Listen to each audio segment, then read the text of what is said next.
Cumprimentamos a todos com a paz de nosso Senhor e Salvador Jesus Cristo. Estamos iniciando mais um EBD na TV.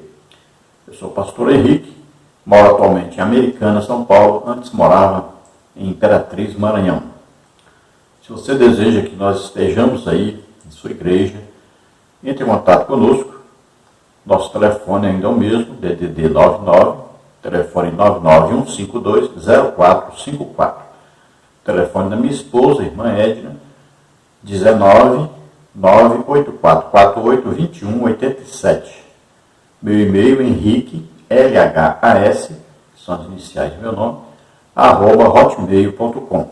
Dê um like aí e se inscreva no nosso canal. Aí tem o botãozinho de se inscreva. Então você se inscreve aí, todo vídeo que eu colocar no YouTube você recebe aí. Divulgue esses vídeos para mais pessoas, ajude outras pessoas também a estarem estudando a palavra de Deus. Se você deseja nos ajudar, aí estão as contas, aí tem o Pix, que é o meu CPF, aí tem Caixa Econômica, temos aí Bradesco e Banco do Brasil. Banco do Brasil é o nome da minha esposa. Então, se você deseja nos ajudar, nós já temos 5 anos desempregados e necessitamos da ajuda dos irmãos. Vamos então à nossa lição.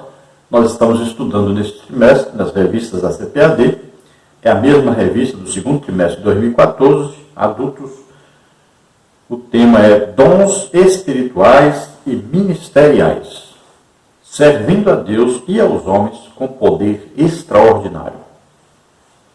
Comentarista da CPAD é o pastor Erinaldo Renovato de Lima, que é pastor-presidente ali em Parnamirim, Rio Grande do Norte. Nós já estudamos aí os dons do Espírito Santo, estudamos sobre os dons de Jesus Cristo para a igreja, pessoas que Jesus Cristo deu à igreja, Efésios 4:11, os dons ministeriais.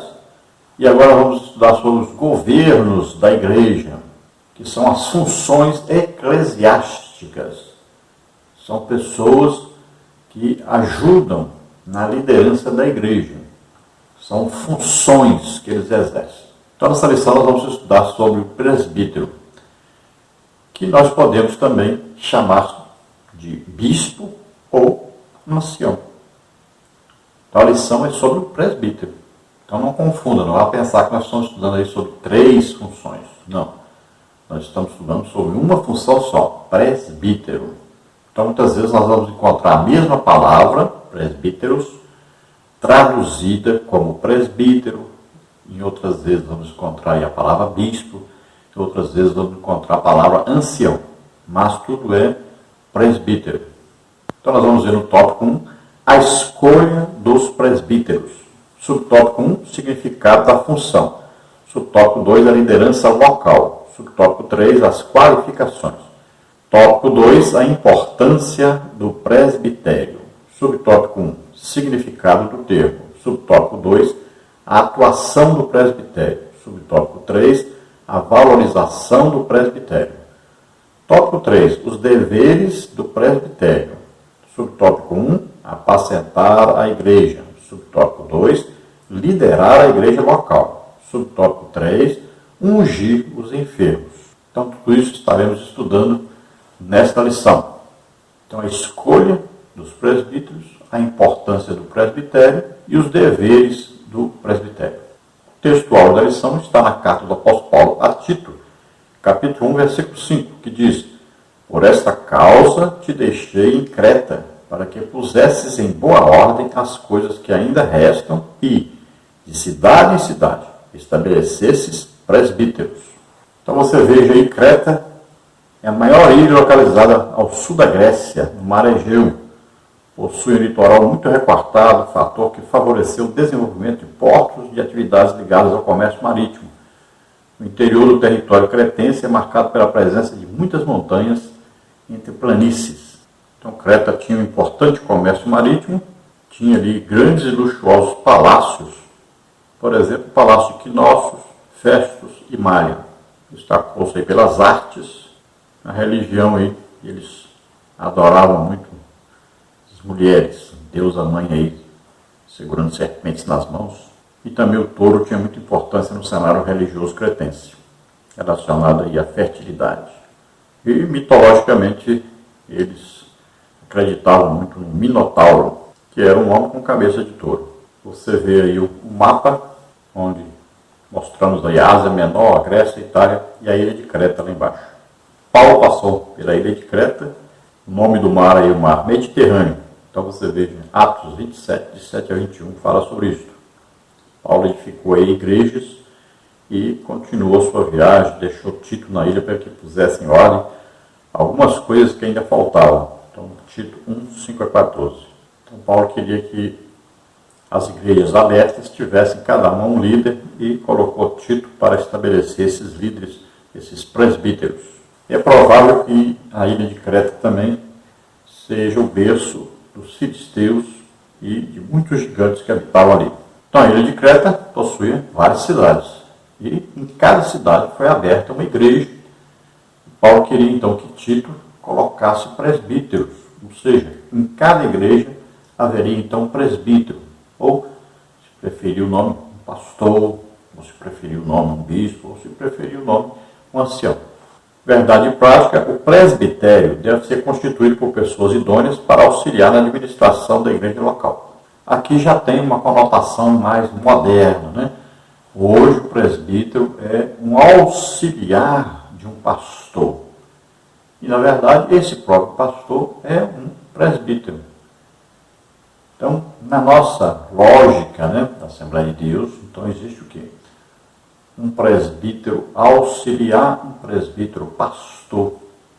E quando existem várias congregações na cidade, então esse presbítero pastor se torna um pastor presidente, que vai governar os presbíteros com o nome de presbíteros mesmo, nas congregações, ou muitas vezes também é chamado evangelista. E em cada congregação local, além de existir então o presbítero, que é o pastor local, existem também os auxiliares desse pastor. Os auxiliares mais diretos, os presbíteros, e os outros auxiliares, os diáconos, que nós vamos estudar na próxima lição. Então, o presbitério é a reunião de presbíteros, ou seja, uma reunião de pastores. Então, ali se escolhe quem vai dirigir as congregações. Então, ali é estipulado, fulano vai para a congregação tal, fulano vai para a congregação tal. Nós podemos chamar os presbíteros aí de pastores, né? Pastor local de cada congregação é um presbítero. O pastor presidente também é um presbítero. Então, na reunião entre todos, é decidido onde cada presbítero vai estar dirigindo cada uma dessas congregações. Então, tem a congregação sede, templo central, muitas vezes chamado, né? O templo sede. Ali fica o pastor presidente, com os outros pastores que o auxiliam. Tudo isso, o nome aí pode substituir por presbíteros. E a reunião desses presbíteros se chama presbitério. Então, em cada congregação vai existir um presbítero. Muitos lugares ainda usa o nome presbítero mesmo como líder, não é nome pastor. E esses pastores ou presbíteros, ou anciãos, ou bispos, vão estar cuidando daquela congregação, de cada uma das congregações, e vão ter auxiliares. Os auxiliares diretos são presbíteros, e aqueles que cuidam da parte material, né, de portaria, de arrumar a igreja, os bancos e tal, são os diáconos, que nós vamos estudar na próxima lição. Então, esse presbitério é constituído por pastores. Tem o pastor presidente, tem os pastores auxiliares do presidente, né? Aí, se for uma igreja muito grande, nós vamos ver que tem um conselho, né, de pastores, tem um conselho de doutrina aí, né? Tem um conselho de ética, tem um conselho de educação, né? Então, são vários conselhos aí que auxiliam esse pastor. Então, dependendo do tamanho da igreja, nós vamos ver aí um organograma, onde existe aí toda uma organização. Pastor presidente, aí tem o primeiro vice, segundo vice, terceiro vice e tal. Tem o pastor trabalha com a tesouraria, tem aquele que trabalha com a educação, tem aquele que trabalha com jovens, tem aquele que trabalha com música. Então, são vários pastores que fazem parte da organização da igreja e eles, então, vão comandar cada um o seu setor, auxiliando, assim, o pastor presidente no seu trabalho. Porque a igreja, sendo muito grande, são muitos departamentos, né? Aí tem família, tem escola bíblica dominical, tem música, tem evangelismo, tem missões. Então são vários departamentos. Então o pastor presidente não daria conta de cuidar de tudo. Não sobraria tempo para ele fazer suas reuniões com os pastores, né? Daí a doutrina, daí as metas da igreja. Não haveria tempo para ele ler, estudar a palavra de Deus, orar. Né? Então ele organiza a igreja, estabelece funções para cada um que vão auxiliá-lo. E nas congregações, cada congregação então tem o seu pastor, tem o seu vice também, e ali tem os departamentos também, com os líderes de cada departamento. E então tem aqueles que ficam mais próximos do pastor, são os presbíteros, e os auxiliares são os diáconos. Alguns lugares tem os obreiros, né? Ou auxiliares, cada um tem um nome aí. Vamos à leitura bíblica de classe, que está na carta do apóstolo Paulo a Tito, capítulo 1, versículo 5 a 7, e na primeira epístola de Pedro, capítulo 5, do versículo 1 ao versículo 4. Tito 1, 5. Por esta causa te deixei em Creta, para que pusesses em ordem as coisas que ainda restam, e de cidade em cidade estabelecesses presbíteros, como já te mandei. Aquele que for irrepreensível, marido de uma mulher, que tenha filhos fiéis, que não possam ser acusados de dissolução, nem são desobedientes. Porque convém que o bispo seja irrepreensível, como despenseiro da casa de Deus, não soberbo, nem iracundo, nem dado ao vinho, nem espancador, nem cobiçoso de torpe ganância. 1 de Pedro 5 agora. Aos presbíteros que estão entre vós, admoesto eu, que sou também presbítero com eles, e testemunha das aflições de Cristo, e participante da glória que há de ser revelada. Apacentai o rebanho de Deus que está entre vós, tendo cuidado dele, não por força, mas voluntariamente, nem por torpe ganância, mas de ânimo pronto, nem como tendo domínio sobre a herança de Deus, mas servindo de exemplo ao rebanho. Quando aparecer o sumo pastor, alcançareis a incorruptível coroa de glória. E eu ainda quero acrescentar Atos 14, 23. E havendo-lhes por comum consentimento eleito anciãos em cada igreja, orando com jejuns, os encomendaram ao Senhor, em quem haviam crido. Então, para colocar aí tantos nomes, né, de presbíteros, como bispos, como anciãos, nós introduzimos mais esta leitura aí rápida. Então veja que na leitura nós tivemos aí o nome presbítero, o nome bispo e o nome ancião. Todos esses nomes para indicarem a mesma pessoa, que é o presbítero. Vamos ver a introdução, que diz assim: no início da igreja do primeiro século, havia líderes que orientavam os crentes quanto ao evangelho, bem como a organização e desenvolvimento da igreja local. O evangelho frutificou na vida das pessoas e por isso surgiam cada vez mais novos crentes. Foi necessário, a fim de garantir o discipulado integral da nova pessoa em Cristo, separar crentes idôneos e maduros na fé para cuidarem desse precioso rebanho. Assim, os apóstolos de Cristo passaram a estabelecer presbíteros para zelar pela administração e a vida espiritual da igreja local. Então veja que à medida que o evangelho foi crescendo, foram tendo mais igrejas, né? Foram abrindo mais igrejas. No início, eles congregavam no templo e de casa em casa era ensinada a palavra de Deus e também feita a Santa Ceia.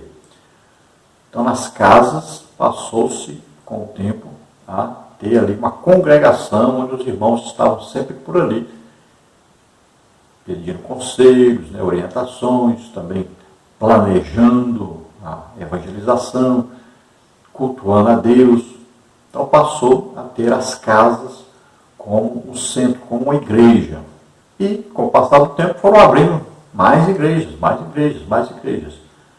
Agora precisava ter ali uma liderança em cada uma dessas igrejas. Alguém que pudesse ficar integralmente cuidando desta igreja, orientando a todos que ali congregavam. Então foram colocados líderes, que são os presbíteros. Essas pessoas deveriam ser pessoas que tivessem alguma já experiência com Deus, né? Uma experiência prática com Deus, tivessem uma experiência no evangelismo, né? Na oração pelos doentes e enfermos, no aconselhamento.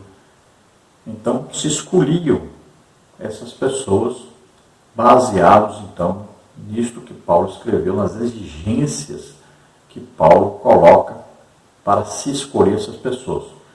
Tanto é que para Timóteo Paulo diz: não imponha as mãos precipitadamente sobre ninguém. Então não se poderia escolher assim, de uma hora para outra, quem ia ser um presbítero. Tinha que ter aí certos critérios, né? E Paulo então estabeleceu esses critérios orientados pelo Espírito Santo. E dentre esses critérios tinha que ter aí testemunho, tanto dos que estavam fora da igreja, pessoas que não eram crentes, quanto também dos que estavam na igreja, que iam dar testemunho dessa pessoa. Uma pessoa honesta, hospitaleira, né? Mansa, humilde. Então são várias aí as exigências. Então esse líder, ele faria os cultos, organizaria esses cultos, quem, por exemplo, ia cantar, quem ia pregar, quem ia ensinar, aí organizar o evangelismo desta igreja, e ele colocaria também os seus auxiliares nesse trabalho.